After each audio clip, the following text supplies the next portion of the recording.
Good morning everyone. आज हम political science में जो हमारा चैप्टर पीस है उसको पढ़ने वाले हैं। सबसे पहले हम डिफाइन करेंगे पीस होता क्या है।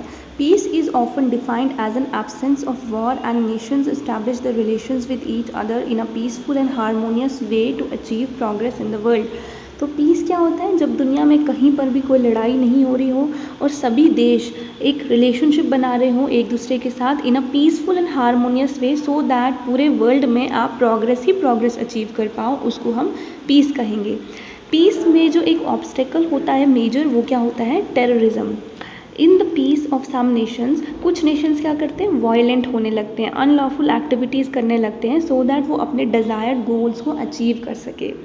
तो terrorism is a hindrance in the path of peace. Peace को मेंटेन करने के लिए कुछ नेशंस ने डिसआर्मामेंट की पॉलिसी को अडॉप्ट किया है। डिसआर्मामेंट की पॉलिसी क्या कहती है कि किसी भी देश के पास ऐसे वेपन्स नहीं होने चाहिए जो बहुत ज़्यादा डिस्ट्रक्शन कर सके। जैसे आपको पता है यूएस ने जापान पे हिरोशिमा और नागासाकी पर एटॉमिक बॉम्ब्स गिराए थे, तो कितना ज़्यादा डिस्ट्रक्शन उस टाइम पर हुआ था। तो डिसआर्मामेंट की पॉलिसी ऐसी ही एक पॉलिसी है to stop the manufacturing and storage of deadly war weapons.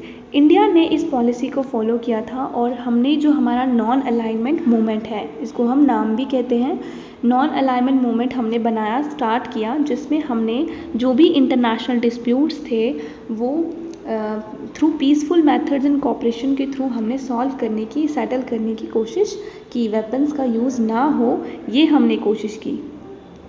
अब 19th सेंचुरी के एक जर्मन फिलोसोफर जिनका नाम फ्राइडरिच है, इन्होंने पीस की बिल्कुल वैल्यू नहीं की। ये पीस की बिल्कुल भी वैल्यू नहीं करते थे, क्योंकि इनको लगता था कि ये जो पीस है ना, ये हमारी ग्रोथ को रोक रहा है। It only conflict that facilitate the growth of civilization. तो जो भी सिविलाइजेशन की ग्रोथ है उसको रोकता कौन है? पीस। ये अकॉर्डिंग टू फ्राइडरिच जो जर्मन फिलोसोफर है। अब नॉन वायलेंस की पॉलिसी, आपको पता है नॉन वायलेंस किसकी पॉलिसी थी? महात्मा गांधी की पॉलिसी थी। Non violence refers not to injure anything on the earth. Non violence की जो पॉलिसी थी, जो महात्मा गांधी कहते थे, उनके अकॉर्डिंग हमें किसी को भी कोई हार्म नहीं पहुंचाना चाहिए, किसी को भी कोई इंजरी नहीं करनी चाहिए। Not in thought word or deed, मतलब अपने कर्मों से भी नहीं, अपने लफ्ज़ों से भी नहीं, और कभी भी अपने दिमाग में भी ये नहीं सोचना चाहिए कि मैं उसको कोई नुकसान पहुंचाऊंगा। लेकिन कभी कभी फोर्स का यूज़ करना बहुत इम्पॉर्टेंट हो जाता है ताकि पीस जो है उसको हम रिस्टोर कर पाएँ। War should be the last resort only.